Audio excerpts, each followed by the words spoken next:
പിതാവും പുത്രനും പരിശുദ്ധാത്മാവുമായ ത്രിയേക ദൈവത്തിൻ്റെ തിരുനാമത്തിന് എന്നേക്കും മഹത്വമുണ്ടായിരിക്കട്ടെ. ആമേൻ. കർത്താവിനാൽ ഏറ്റവും അനുഗ്രഹിക്കപ്പെട്ട പ്രിയ സഹോദരങ്ങളെ, വലിയ നോമ്പിൻ്റെ ഈ ദിനങ്ങളിൽ ദൈവത്തെ തേടുന്ന വിവേകികളും ജ്ഞാനികളുമായി നമുക്ക് അനുഗ്രഹം പ്രാപിക്കാം. ദൈവത്തെ തേടുന്ന വിവേകികളെയും ജ്ഞാനികളെയും ഉറ്റുനോക്കുന്ന ഒരു ദൈവത്തെ വിശുദ്ധ ഗ്രന്ഥം നമ്മുടെ മുന്നിൽ ചിത്രീകരിക്കുന്നു. കർത്താവ് സ്വർഗത്തിൽ നിന്ന് മനുഷ്യ മക്കളെ നോക്കുന്നു. ദൈവത്തെ തേടുന്ന വിവേകികളുണ്ടോ എന്ന്, ജ്ഞാനികളുണ്ടോ എന്ന് അവിടുന്ന് ആരായുന്നു. സങ്കീർത്തനം 14:2, 53:2. ദൈവത്തെ തേടുന്ന വിവേകികളെയും ജ്ഞാനികളെയും ഉറ്റുനോക്കുന്ന ഒരു ദൈവത്തിൻ്റെ ചിത്രമാണ് ഇവിടെ സങ്കീർത്തകൻ വരച്ചു കാട്ടുന്നത്. ദൈവത്തെ തേടുകയും അവിടുത്തെ അന്വേഷിച്ചറിയാൻ പരിശ്രമിക്കുകയും എല്ലാറ്റിലും ഉപരിയായി ദൈവത്തെ സ്നേഹിക്കുകയും ചെയ്യുന്നവരെ വിവേകികളും ജ്ഞാനികളുമായിട്ടാണ് ദൈവം കാണുന്നത്. ദൈവമാണല്ലോ മനുഷ്യൻ്റെ ഏറ്റവും വലിയ ഭാഗ്യം. ജ്ഞാനം സിദ്ധിച്ചവർ ദൈവത്തിൻ്റെ സൗഹൃദം നേടും. ജ്ഞാനത്തിൻ്റെ പുസ്തകം 7:14. ദൈവം എന്തിനേക്കാളും ഉപരിയായി ജ്ഞാനികളെ സ്നേഹിക്കുന്നു. ജ്ഞാനത്തിൻ്റെ പുസ്തകം 7:28. ദൈവത്തെ സ്നേഹിക്കുകയും ദൈവത്തിൻ്റെ സൗഹൃദം നേടുകയും ദൈവത്താൽ സ്നേഹിക്കപ്പെടുകയും ചെയ്യുന്ന വിവേകികളും ജ്ഞാനികളുമാവുക, ഇതെത്ര വലിയ ഭാഗ്യമാണ്. വിശുദ്ധ ഗ്രന്ഥാധിഷ്ഠിതമായി ചിന്തിക്കുമ്പോൾ ഏതൊരു മനുഷ്യൻ്റെയും ജീവിതത്തിലെ സർവപ്രധാനമായ ഒരു കാര്യമാണ് ദൈവത്തെ തേടുന്ന വിവേകികളും ജ്ഞാനികളുമാവുക എന്നുള്ളത്. ദൈവത്തെ അറിയുകയും സ്നേഹിക്കുകയും ചെയ്യുക എന്നത് മനുഷ്യൻ്റെ കടമയാണ്. ദൈവികമായ അറിവും ജ്ഞാനവുമാണ് മനുഷ്യൻ്റെ ഏറ്റവും വലിയ സമ്പത്ത്. ജ്ഞാനം സ്വർണത്തേക്കാൾ അമൂല്യമാണ്. അവളോട് തുലനം ചെയ്യുമ്പോൾ ധനം നിസാരമാണ്. അവളുടെ മുമ്പിൽ സ്വർണം മണൽത്തരി മാത്രം. ജ്ഞാനത്തിൻ്റെ പുസ്തകം 7-ാം 8-9 വാക്യങ്ങൾ. ഓ ദൈവമേ, ദൈവത്തെ തേടുന്ന വിവേകികളും ജ്ഞാനികളുമാക്കി ഞങ്ങളെ മാറ്റണമേ. അങ്ങ് സ്നേഹിക്കുന്ന ജ്ഞാനികളും വിവേകികളുമായി അങ്ങുമായുള്ള സൗഹൃദത്തിൽ അങ്ങയുടെ ആത്മമിത്രങ്ങളായി വളരാനുള്ള വലിയ ആഗ്രഹവും അതിനായുള്ള പരിശ്രമവും ഞങ്ങളിൽ ഉണർത്തണമേ. അതിനായി അങ്ങയുടെ കൃപാ കടാക്ഷം ഞങ്ങളിൽ ഉണ്ടാകട്ടെ. അങ്ങനെ സമുദ്രം ജലം കൊണ്ടെന്ന പോലെ ഭൂമി ദൈവജ്ഞാനം കൊണ്ട് നിറയും. ജലം സമുദ്രത്തെ മൂടുന്നത് പോലെ കർത്താവിൻ്റെ മഹത്വത്തെക്കുറിച്ചുള്ള അറിവ് കൊണ്ട് ഭൂമി നിറയും. യെശയ്യാ 11:9. ഹബക്കൂക്ക് 2:14. അങ്ങയുടെ ഈ വാഗ്ദാനം ഞങ്ങളുടെ ഇടയിൽ നിറവേറട്ടെ. തീക്ഷ്ണമായ ആഗ്രഹത്തോടെ നമുക്കിപ്രകാരം പ്രാർത്ഥിക്കുകയും ഇവയെല്ലാം ഹൃദയത്തിൽ സംഗ്രഹിച്ച് നിരന്തരം ധ്യാനിക്കുകയും ചെയ്യാം. ജ്ഞാനികളുടെ എണ്ണം വർദ്ധിക്കുന്നത് ലോകത്തിൻ്റെ രക്ഷയാണ്. ജ്ഞാനത്തിൻ്റെ പുസ്തകം 6:20. ഈ ജ്ഞാനസൂക്തവും നമുക്ക് ഹൃദയത്തിൽ സൂക്ഷിക്കാം. ഈ ലക്ഷ്യം തെറ്റി ജീവിക്കുന്നത് പാപമാണ്. നമ്മുടെ സ്രഷ്ടാവും പരിപാലകനുമായ ദൈവത്തെ അറിയാൻ പരിശ്രമിക്കാതിരിക്കുന്നതും അവിടുത്തെ അറിയാൻ കിട്ടുന്ന അവസരങ്ങൾ നഷ്ടപ്പെടുത്തുന്നതും പാപമാണ്. തന്നെ അറിയുകയോ തന്നിൽ ആശ്രയിക്കുകയോ ചെയ്യാതെ തന്നിൽ നിന്ന് അകന്നു പോകുന്ന സ്വന്തം ജനത്തെക്കുറിച്ച് ആകാശത്തെയും ഭൂമിയെയും വിളിച്ച് വിലപിക്കുന്ന ദൈവപിതാവിൻ്റെ വിലാപ സ്വരം യെശയ്യാ പ്രവാചകൻ നമ്മെ ഓർമ്മിപ്പിക്കുന്നു. ആകാശങ്ങളെ ശ്രവിക്കുക, ഭൂതലമേ ചെവി തരുക. ഞാൻ മക്കളെ പോറ്റി വളർത്തി, എന്നാൽ അവർ എന്നോട് കലഹിച്ചു.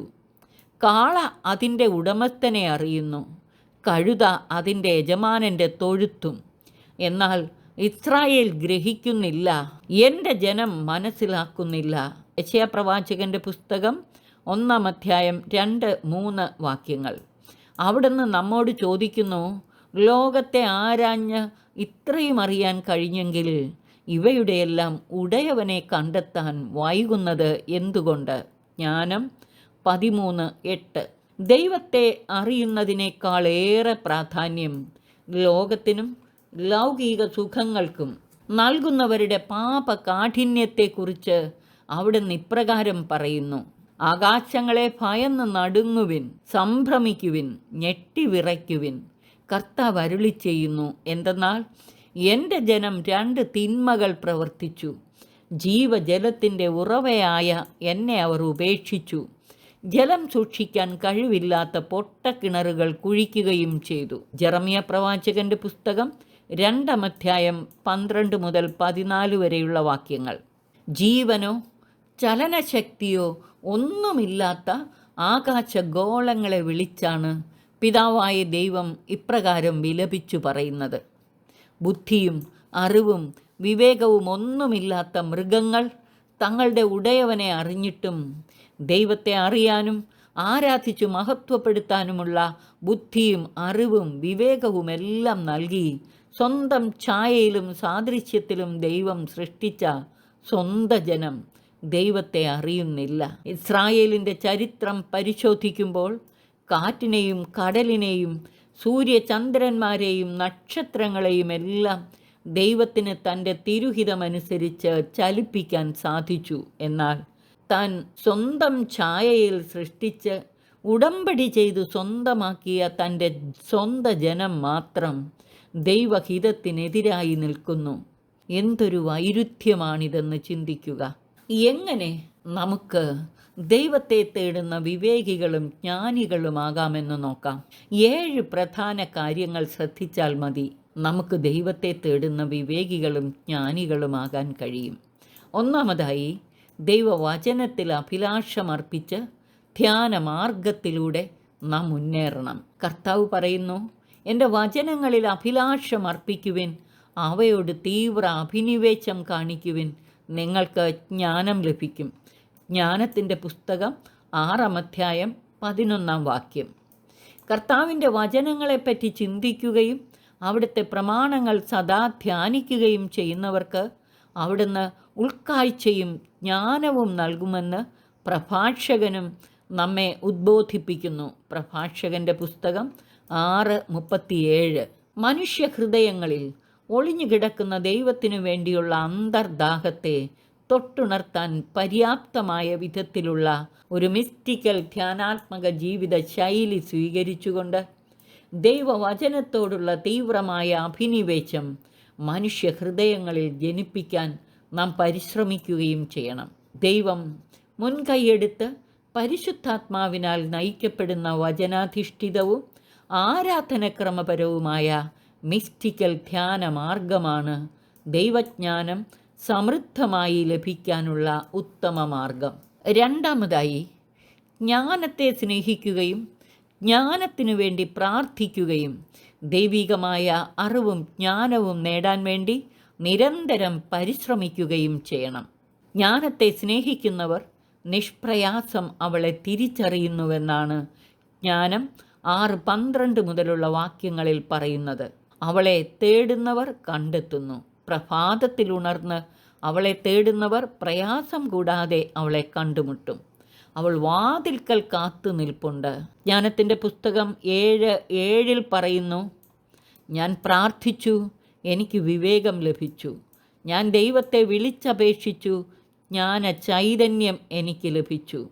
ദൈവജ്ഞാനത്തെ മറ്റെന്തിനേക്കാളും ഉപരിയായി നാം സ്നേഹിക്കുകയും അമൂല്യമായി കരുതുകയും തീക്ഷ്ണമായി ആഗ്രഹിച്ച് പരിശ്രമിക്കുകയും നിരന്തരം പ്രാർത്ഥിക്കുകയും ചെയ്യണം. വിശുദ്ധ പൗലോസ്ലീഹായെ പോലെ കർത്താവായ യേശു ക്രിസ്തുവിനെ പറ്റിയുള്ള ജ്ഞാനം കൂടുതൽ വിലയുള്ളതാകയാൽ സർവവും നഷ്ടമായി പരിഗണിക്കുകയും അവനെ പ്രതി സകലവും നഷ്ടപ്പെടുത്തുകയും ഉച്ഛിഷ്ടം പോലെ കരുതുകയും ചെയ്യണം. അങ്ങനെ ക്രിസ്തുവിനെ നേടുകയും അവനോടുകൂടെ ഒന്നായി കാണപ്പെടുകയും ചെയ്യണം. ഫിലിപ്പിയർക്ക് എഴുതിയ ലേഖനം 3:8. ജ്ഞാനത്തിന് ചെവി കൊടുക്കുകയും നിഗൂഢ നിധിയെന്ന പോലെ അവളെ അന്വേഷിക്കുകയും ചെയ്യുക. സുഭാഷിതങ്ങൾ 2-ാം അധ്യായം 2-4 വാക്യങ്ങൾ. മൂന്നാമതായി, നാം നല്ല ആഗ്രഹത്തോടെ നിരന്തരം ജ്ഞാനത്തെ അന്വേഷിക്കുക മാത്രമല്ല, അവിടുത്തെ തിരുമുൻപിൽ നിർമ്മലരായി വർത്തിക്കുകയും ചെയ്യണം. ദൈവ തിരുമുൻപിൽ നിർമ്മലരും നിഷ്കളങ്കരുമായി വർത്തിക്കുന്നവരെ ജ്ഞാനം തേടിയെത്തും. നാലാമതായി, അറിവിനും ജ്ഞാനത്തിനും വേണ്ടി നാം ദൈവത്തോട് കേണപേക്ഷിക്കണം. അമ്മയെ കാണാതെ കരയുന്ന കുഞ്ഞിൻ്റെ വ്യാകുലതയോടെ വേണം ദൈവികമായ അറിവിനും ജ്ഞാനത്തിനും വേണ്ടി നാം ദൈവത്തോട് കേണപേക്ഷിക്കേണ്ടത്. അഞ്ചാമതായി, സഹായകനായ പരിശുദ്ധാത്മാവിൽ ആശ്രയിക്കുക. ദൈവജ്ഞാനത്തിനു വേണ്ടിയുള്ള തീവ്രമായ ദാഹം നമ്മിൽ ജനിപ്പിക്കുന്നതും ആ ദാഹം ശമിപ്പിക്കാൻ തക്ക അറിവും ജ്ഞാനവും നമുക്ക് പകർന്നു നൽകുന്നതും ദൈവമാണ്, പ്രത്യേകിച്ച് പരിശുദ്ധ റൂഹാ തമ്പുരാൻ. സത്യാത്മാവ് വരുമ്പോൾ നിങ്ങളെ സത്യത്തിൻ്റെ പൂർണ്ണതയിലേക്ക് നയിക്കും എന്നാണല്ലോ നമ്മുടെ കർത്താവ് അരുളി ചെയ്തിട്ടുള്ളത്. വിശുദ്ധ യോഹന്നാൻ ശ്ലീഹായുടെ സുവിശേഷം 16-ാം അധ്യായം 13-ാം വാക്യം. ആറാമതായി, ചെറുപ്രായം മുതൽ, അമ്മയുടെ ഉദരത്തിലായിരിക്കുമ്പോൾ മുതൽ ദൈവത്തിനു വേണ്ടിയുള്ള ദാഹവും ദൈവിക കാര്യങ്ങളിലുള്ള താൽപ്പര്യവും കുഞ്ഞുങ്ങളിൽ ജനിപ്പിക്കാൻ മാതാപിതാക്കൾ ശ്രദ്ധിക്കണം. അമ്മയുടെ ഉദരത്തിൽ ഉരുവാകുന്നത് മുതൽ കുഞ്ഞുങ്ങളെ ദൈവ ചൈതന്യത്താൽ നിറയ്ക്കാൻ ശ്രദ്ധിക്കണം. ചെറുപ്പം മുതൽ ജ്ഞാനോപദേശം തേടുകയും അറിവും ജ്ഞാനവുമുള്ള വിവേകികളോട് ചേർന്ന് നിൽക്കുകയും ദുഷ്ടസംസർഗം വെടിയുകയും പ്രബോധനങ്ങൾക്ക് ചെവി കൊടുക്കുകയും ചെയ്യാൻ മാതാപിതാക്കൾ മക്കളെ പരിശീലിപ്പിക്കണം. ഇതൊന്നും ശ്രദ്ധിക്കാതെ കുഞ്ഞുങ്ങൾ തങ്ങളിൽ നിന്ന് കൈവിട്ടു പോയ ശേഷം ദുഃഖിച്ചിട്ട് കാര്യമില്ല. ഏഴാമതായി, ജഡമോഹങ്ങളുടെയും ദുർവികാരങ്ങളുടെയും തടവറയിൽ പെട്ടുപോകാതെയും ലൗകിക മനുഷ്യൻ്റെ ജീവിത ശൈലിയിലേക്ക് വീണുപോകാതെയും ആത്മീയ മനുഷ്യരായി ജീവിക്കാൻ പ്രത്യേകം ശ്രദ്ധിക്കണം. അഹങ്കാരം വെടിഞ്ഞ് എളിമയോടും ദൈവാശ്രയത്തോടും കൂടെ ജീവിക്കുകയും വേണം. അഹങ്കാരികൾക്ക് ജ്ഞാനം ലഭിക്കുകയില്ല. എളിമയുള്ളവർക്കാണ് ദൈവജ്ഞാനം ലഭിക്കുക. എളിമ എല്ലാ പുണ്യങ്ങളുടെയും മാതാവാണ്. അതിനാൽ എളിമയുള്ളവർക്ക് സ്വർഗസ്ഥനായ പിതാവിൻ്റെ പരിപൂർണതയിലേക്ക് വളരാനും അങ്ങനെ ജ്ഞാന സമ്പൂർണത കൈവരിക്കാനും സാധിക്കും. ഇപ്രകാരം ദൈവത്തെ തേടുന്ന വിവേകികളും ജ്ഞാനികളും വിശുദ്ധ മത്തായി എഴുതിയ സുവിശേഷം 7-ാം അധ്യായം 13-14 വാക്യങ്ങളിൽ പറയുന്ന വിനാശത്തിലേക്ക് നയിക്കുന്ന വിശാലമായ വഴി തിരഞ്ഞെടുക്കാതെ ജീവനിലേക്ക് നയിക്കുന്ന ഇടുങ്ങിയ വഴി തിരഞ്ഞെടുക്കും. വിനാശത്തിലേക്കുള്ള വിസ്തൃതമായ വാതിലും വിശാലമായ വഴിയും ജഡിക സുഖത്തിൻ്റെയും ലൗകിക സുഖഭോഗങ്ങളുടെയും നാനാവിധമായ തിന്മയുടെ ബന്ധനത്തിലും സ്വാർത്ഥ താൽപ്പര്യങ്ങളിലും മുഴുകിയുള്ള ജീവിതമായിരിക്കും. ഇതിൽ നിന്ന് വ്യത്യസ്തമായി ജീവനിലേക്ക് നയിക്കുന്ന വഴി യേശു പഠിപ്പിച്ച സുവിശേഷ ഭാഗ്യങ്ങൾക്ക് അനുസൃതമായ ജീവിതമായിരിക്കും. വിശുദ്ധ മത്തായി എഴുതിയ സുവിശേഷം 5:1-12 വരെയുള്ള വാക്യങ്ങൾ. അത് ഭൂമിയുടെ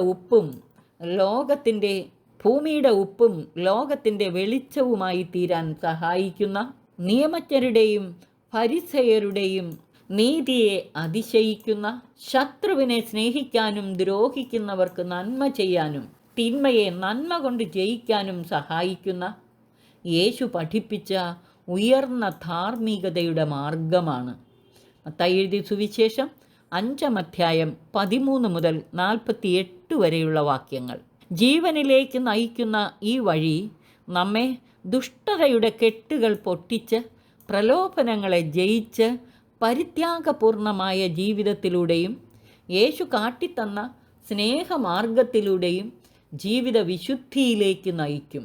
അതിനാൽ ഈ പാത നമ്മെ ദിവ്യജ്ഞാനം കരസ്ഥമാക്കാനും അതുവഴി ദൈവത്തെ കേൾക്കാനും കാണാനും ആഴത്തിൽ അടുത്തറിയാനും സഹായിക്കും. അങ്ങനെ ഉത്ഥാനത്തിൻ്റെ ആനന്ദത്തിലേക്കും ഉത്ഥാന പൂർത്തീകരണത്തിലെ ആത്മനിറവിലേക്കും നവജീവ സമൃദ്ധിയിലേക്കും ആത്മനാഥനായ യേശുക്രിസ്തുവുമായുള്ള വിവാഹ വിരുന്നിൻ്റെ അനുഭവത്തിലേക്കുമൊക്കെ ഇത് നമ്മെ നയിക്കും. ദൈവത്തെ തേടുന്ന വിവേകികളും ജ്ഞാനികളുമാണോ നാം? അവർ തിരഞ്ഞെടുക്കേണ്ട ജീവനിലേക്ക് നയിക്കുന്ന ഇടുങ്ങിയ വഴിയാണോ നാം തിരഞ്ഞെടുക്കുന്നത്? ദൈവത്തോട് ആലോചിച്ച് പരിശുദ്ധാത്മാവിൻ്റെ സഹായത്തോടെ ഇവ നമുക്ക് നന്നായി ആത്മശോധന ചെയ്യാം. വന്നുപോയ വീഴ്ചകൾ തിരുമുൻപിൽ ഏറ്റുപറഞ്ഞു മാപ്പപേക്ഷിക്കാം. വിജയം വരിക്കാൻ കർത്താവ് സഹായിച്ച അവസരങ്ങളെ ഓർത്തും ഇപ്പോൾ ഈ ആഴമായ ബോധ്യങ്ങളിലേക്ക് കടന്നു വരാൻ സഹായിച്ചതിനെ ഓർത്തും കർത്താവിന് നമുക്ക് നന്ദി പറയാം. ശേഷിക്കുന്ന കാലമത്രയും ദൈവത്തെ തേടുന്ന വിവേകികളും ജ്ഞാനികളുമായി ജീവനിലേക്ക് നയിക്കുന്ന ഇടുങ്ങിയ വഴിയിലൂടെ യാത്ര ചെയ്യാൻ ആഗ്രഹിച്ച് അതിനുള്ള കൃപ സ്വീകരിക്കാനായി തൃപ്പാദത്തിലിരുന്ന് നമുക്ക് ധ്യാനിക്കാം. ഞങ്ങളുടെ നാഥനായ കർത്താവേ, ദൈവത്തെ തേടുന്ന വിവേകികളും ജ്ഞാനികളുമായി ജീവനിലേക്ക് നയിക്കുന്ന ഇടുങ്ങിയ വഴിയിലൂടെ യാത്ര ചെയ്ത് അങ്ങയുടെ മിത്രങ്ങളും പ്രവാചകരുമായി ജീവിക്കാനും അങ്ങയെ നേരിട്ട് കേൾക്കാനും കാണാനും ആഴത്തിൽ അടുത്തറിയാനും ഞങ്ങളെ സഹായിച്ചാലും. അങ്ങനെ ഉത്ഥാനത്തിൻ്റെ ആനന്ദത്തിലേക്കും ഉത്ഥാന പൂർത്തീകരണത്തിലെ ആത്മനിറവിലേക്കും നവജീവ സമൃദ്ധിയിലേക്കും ആത്മനാഥനായ അങ്ങുമായുള്ള വിവാഹ വിരുന്നിൻ്റെ അനുഭവത്തിലേക്കുമൊക്കെ ഞങ്ങളെ നയിച്ചാലും. വലിയ നോമ്പിൻ്റെ ഈ അനുഗ്രഹീത ദിനങ്ങളിൽ ഇതിനുള്ള വലിയ കൃപ നൽകി ഞങ്ങളെ സഹായിക്കണമേ. അനേകരെ ഈ പാതയിലൂടെ നയിക്കാൻ ഞങ്ങളെ പൊൻകരങ്ങളിലെ ഉപകരണങ്ങളാക്കുകയും ചെയ്യണമേ.